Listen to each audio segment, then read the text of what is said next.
It's subclass time, baby, and today we're looking at the Barbarian. Welcome to the Attic Dungeon. My name is Sam, and whether you want to channel your ancestors or channel the beast, I'm here to help you with everything. Of course, we first do our obligatory self-promotional bit. Yes, that's this bit, so thank you for watching me. If you somewhat like what I do, click the subscribe button, the little bell, tell your friends, mail it to your worst enemy. I don't care, just help me beat the algorithm, as us scrub YouTubers say. And with that out of the way, thank you again, and let's get on with the show. Oh goody, Barbarians, possibly the simplest class in the entire game. They are very straightforward, they want to get angry and kill stuff. Lately they've gotten some minor buffs in the form of more proficiencies. To be honest, I expect them to get a bit more in the 1D&D rules, but we'll see that later on. So Barbarian subclass is always called Path of Something, and you get features at 3rd, 6th, 10th and 14th level. Yes, 4 times, because your base class is so simple that you need extra features. I don't think the Barbarian is a bad class, but it does lack, for me, it does lack some complexity. Some subclasses really give that extra layer to Barbarians. Other classes just make it really good at being a pain truck, which is great. I mean, I love having a Barbarian in my party. They're really good. So in this video, obviously it's a multi-video thing because there's a lot of subclasses to talk about.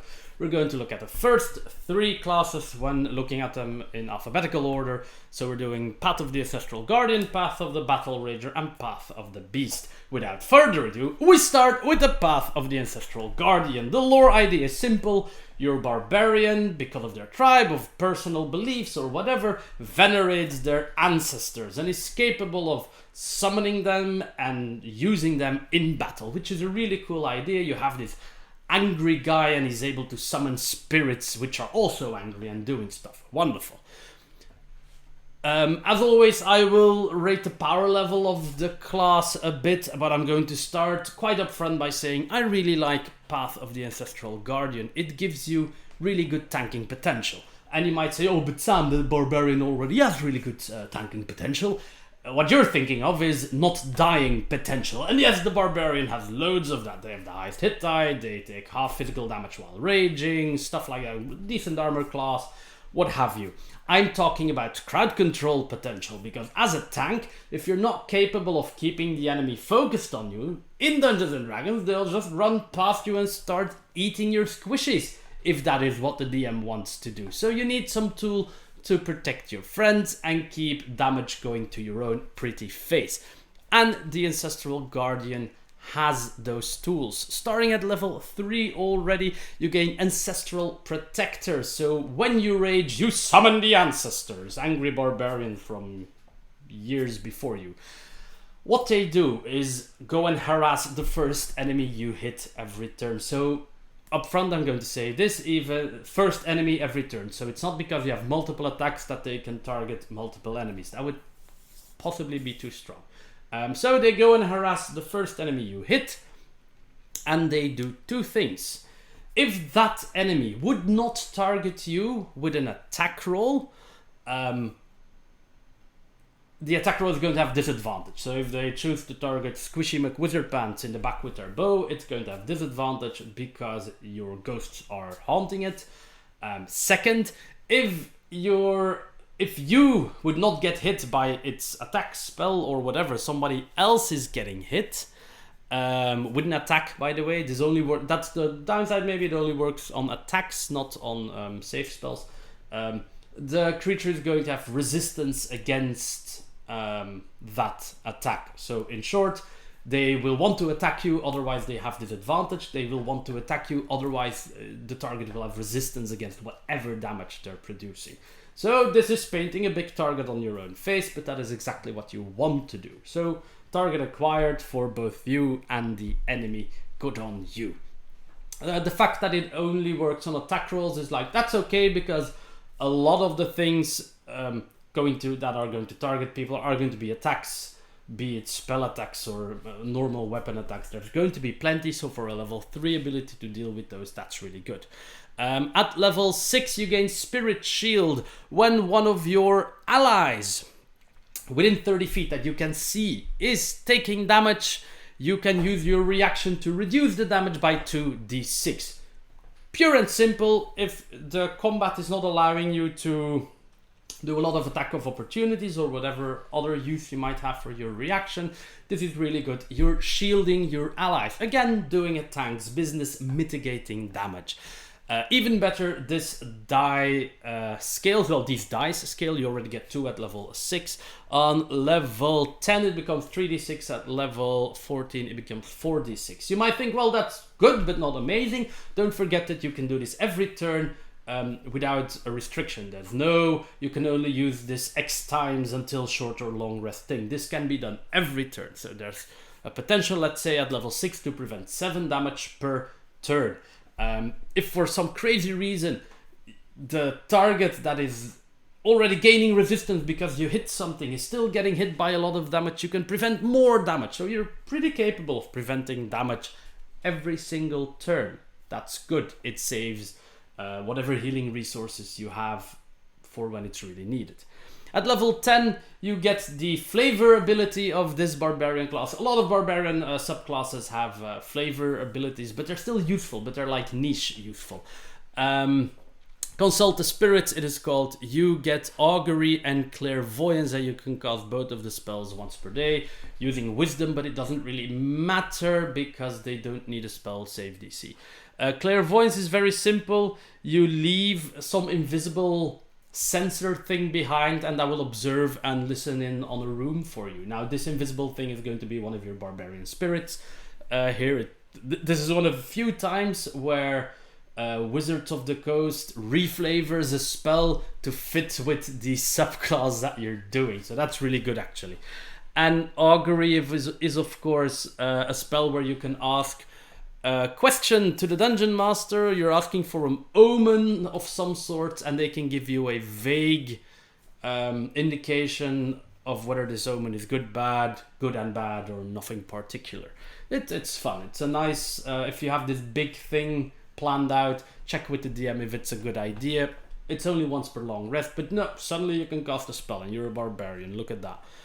And then at level 14, your last ability, Vengeful Ancestors, very straightforward. When you use your Spirit Shield, so when you shield damage with your Ancestral Spirits, the attacker takes an amount of force damage equal to the damage that you prevent with your Spirit Shield. So that's actually okay, because at this point we are rolling 4d6 to prevent damage, but you're also dealing 4d6 damage in return, so you double down on that reaction. You don't need attack of opportunity anymore. You just prevent damage and smack something in the face because you don't need to do an attack roll. They don't get to roll a save against this damage, and it's force damage, which means so very few creatures are going to resist it or be immune against it. This is actually a nice source of extra damage while still fulfilling your tanking role. With all these abilities combined, I think the Ancestral Guardian is a really solid Barbarian class. Maybe not the highest in damage output, but it is probably one of the best tanking subclasses the Barbarian has. Probably the best. And I would say, in general, for martial classes, one of the best tanking classes, because it gives you tools to do your job, and all of those tools are unlimited in use. Spirit Shield, unlimited in use. The harassing with the spirit things, unlimited in use. Though you have to be raging for all of these, of course, but I think it's really hard nowadays to make a barbarian run out of rage, since you get a few uses early on and it grows, and you reset them on short rest if I'm not mistaken, so you can keep raging quite reliably as a barbarian. So the moment you can rage, all of these tools are at your disposal to protect your party an indefinite number of times for as long as you're raging.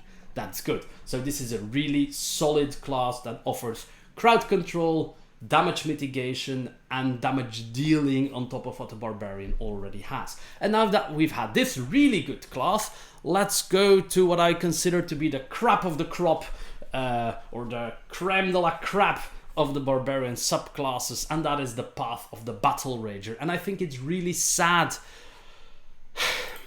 See, it even pains me to say this, that this is the worst subclass they have, because it is one of the only subclasses in the game it's the only subclass in the game, I think, that gives you a damage boost when you're grappling stuff. Amazing. Only if the damage was worth noticing. Bit beforehand, Battlerager, in the book it says, look, there's a restriction, this is dwarves only. We all know wizards has been coming back on these. It's like the bladesinger for the wizards is elves only. We ignore this. I ignore this. I urge you, if somebody does want to play this hunk of junk, ignore the restriction, or even better, ignore the subclass and tell them to play one of the better subclasses. But if they really want to, it can be fun, go for it. Ignore the dwarfy bit. Nothing is as fun as a spiked gnome trying to hug people to death, you know? Why would you deny people the fun of playing that? So when you choose this thing at level 3, you gain spiked armor. It's weird, you gain the ability to use spiked armor. As a DM, have pity and give them the spiked armor, they're going to need it. And here we gain the only good feature about the subclass. When they are wearing the spiked armor and they are raging, they can use their bonus action to punch somebody or kick somebody with the spiked armor, dealing 1d4 plus strength modifier for attack rolls and damage rolls as you do. So you gain an extra attack on bonus attack, which is good actually. I mean, your rage damage is going to apply, your strength modifier is going to apply to damage and the attack roll. So the damage output can be solid for a bonus action attack. The sad news is that our next subclass does this better without needing to use your bonus action. Whoopsie doopsie. But still, it's a nice punch. And here comes the grapple damage. When you use the attack damage to grapple something and your grapple succeed, the target takes a whooping 3 piercing damage. Yes, you heard it here, 3 piercing damage. And it does not scale whatsoever. At level 20, you're grappling something, you're still dealing 3 piercing damage. The Tarask is going to have a laugh at you. About the spiked armor, it's not even good. It's 14 plus your dexterity modifier, maximum of 2 because it's medium armor in armor, so it's worse than half plate, but you still get the disadvantage of half plate. Yay. That's bad, isn't it? It's basically the same armor class as the best medium armor that doesn't give you disadvantage, but it still gives you disadvantage on stealth checks. Why? Why could they not just either get half plate or, well, spiky half plate or spiky stealth armor? This is just uncalled for. At level 6, they gain Reckless Abandon. It's okay. When they reckless attack, so reckless attack is level 2 ability, which is a cool one because it allows you to always attack with advantage, but everything has advantage against you. You gain temporary hit points equal to your constitution modifier. So basically every turn you can gain in between 3 and 5 hit points, more if you're level 20 barbarian capstone, blah blah blah. They vanish when your rage ends, and it's, I mean, I'm going to get at level 1. You get 16 constitution, so it's 3 temporary hit points, possibly every turn. Just like the 3 damage, this is a number that I don't care about. It's because you can do it every turn, sure, it's going to be okay, but you don't want to reckless attack every turn. If there's like 10 enemies around you, you don't want to reckless attack. The 3 temporary hit points are not going to outweigh the infinite advantage your enemies are getting. At level 10, you can use dash as a bonus action. That's pretty good, actually. The rogues get this at level 2, along with a slew of other options. And at level 14, they get spiked retribution. Yes, when a creature within 5 feet of you attacks you and you're raging and not incapacitated, blah blah blah, you deal a whopping 3 piercing damage to them. Oh dear lord. Yes, even better, this works on every attack. My god, again, that Tarask is really going to fear you when he hits you for, I don't know, 20,000, and you're going to deal 3 damage, which he gets to completely ignore because he's got resistant to non-magical piercing damage. Oh, this is a crappy capstone. This is a crappy subclass. I would love for wizards to give the barbarians a strong grappling-based subclass, but this is not it. This is the worst barbarian subclass out there. This is probably in the top 3 worst subclasses out there in the entire game. Yes, we've got one. Woohoo! Onwards to the next one. Don't play this. There's better grappling things to do than this. Other subclasses give you better tools to grapple with than the 3 measly damage you're going to get. Because this is even just 3 damage when you grapple the creature, not even every turn. That would be somewhat better. Oh lord, I'm going to ignore this and move on to one of the best Barbarian subclasses, at least when it comes to dishing out damage. Path of the Beast. This is for all you werewolf fans. Basically, you're channeling an inner beast, and it can be all kind of things. They give a few wonderful suggestions in the book. One of your parents is a werewolf. You have strong druids in your ancestors. There's a spirit playing with your genes, and some other spirit is an animal spirit is residing in you. You know, you're angry. At level 3, you have the capability of manifesting a natural weapon, and all 3 of them are adequately good, but one of them kicks total ass. The first one is the bite, so you can create a muzzle or mandibles or really something teethy that is going to tear people to shreds. When you attack with this thing, you use a d8 for damage. They're all strength based, obviously. And when you hit something with the bite, you regain hit points equal to the proficiency bonus, which is provided you are below half HP when you hit. So this is, I think this is the least of the 3 natural weapons, and even this one is still decent. It gives you a d8, it gives you hit point regen when you need it. That's okay. The second one is amazing. So it's the simplest one. You manifest claws, talons, something that you can with at people. And when you attack with this claw, which is a d6 slashing damage, you get to add an extra attack. Yes, this is gaining extra attack at level 3 thanks to Path of the Beast, even though it's only a d6. You get to add your strength modifier, you get to add your rage damage. So this is 2 for 1, and at level 5 it becomes 3 for 1 slashy hacky attacks. This is pretty insane damage. If you buff your strength, your minimal damage is going to be good. It's going to be great. You get an extra attack. What's not to like? You're a barbarian. Jesus, religious. And the third one is a tail. Again, it's a d8 with reach. So if you need to cover some distance, there you go. Want to keep people at bay.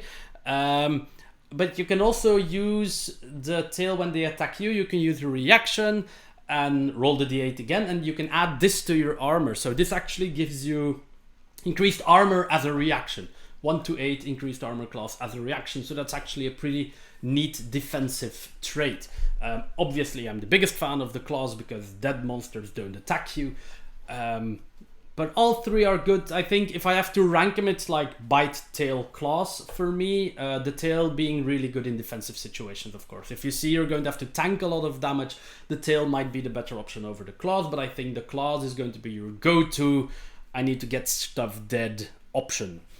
At level 6, you get the flavor ability of this subclass, Bestial Soul. Along with your claws or whatever, you get another bonus. So when you finish a long or a short rest, yeah, both actually work, you get to pick a bonus. So this is not when you're raging, this is just a bonus that you get. You either get a climbing speed, a swimming speed, or you jump a lot farther. Those are 3 cool exploration options that you get, to be honest, and the fact that you can switch them out after a short rest makes the ability really flexible. So for a flavor ability, this is actually a pretty good one, because you get some nice exploration tools. So out of combat utility for the Barbarian, always sorely needed.